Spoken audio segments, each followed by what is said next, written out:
but rather the mutilation of the self, the cutting off of parts of the self, the rejection of parts of the self.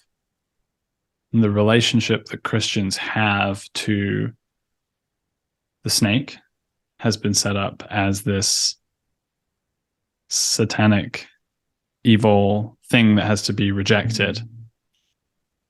And that kind of maps onto the relationship to that which is outside of the safety of Christianity.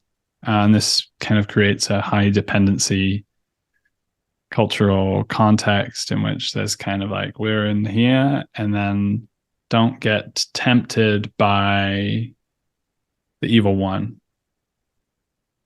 And I was recently talking with my mom, because she's kind of going through deconstruction in her 50s of the church she was involved in her 20s. And like, it's coming as a shock to me that this kind of language was just around, because I just saw the happy, friendly faces. I didn't understand some of these nefarious ideas that were there. But this is really interesting to me, because actually that's kind of like an inverse of the seduction. This is like a firewall to prevent, because we're unsafe. And Ken's coming in here or Socrates is coming in here, or with the Pharisees, Jesus is coming in here with something that's not safe. It's not safe for the fully walled garden, or whatever metaphor for the tightly constrained. And so it's banished and it's targeted, and that prevents people from the seduction of the beauty that's potentially there as well.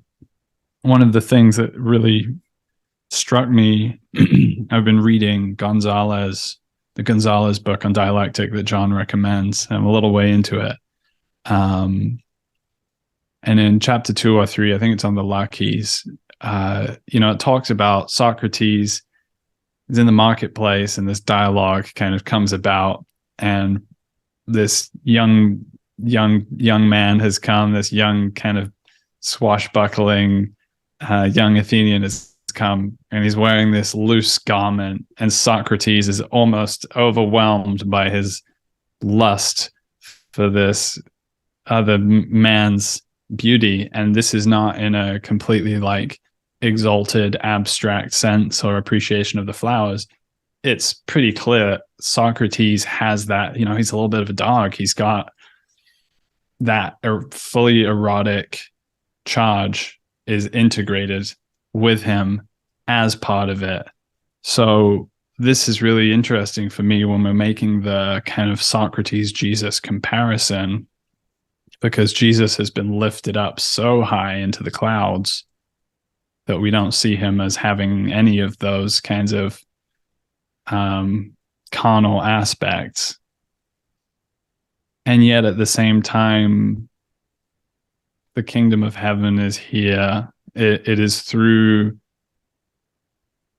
carnal reproduction that it is constantly emerging into reality. It is through love that we're communing with one another, and as physical embodied beings that, has a carnal aspect. So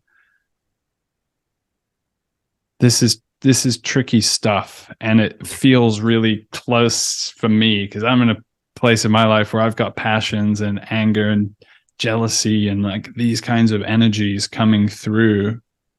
And perhaps if I were in that Christian frame, I would reject it somehow, or I would try and like put it outside the garden. And I think that there's another way of holding these things. I think like that these parts of self can be held, but they need to be tempered. There has to be temperance. This is another one of the virtues that Socrates talks about. And so it's kind of like how to hold these elements that have this danger to them, have this feminine aspect to them, have this potential to create chaos, whilst still undergoing that frame opening again and again and again,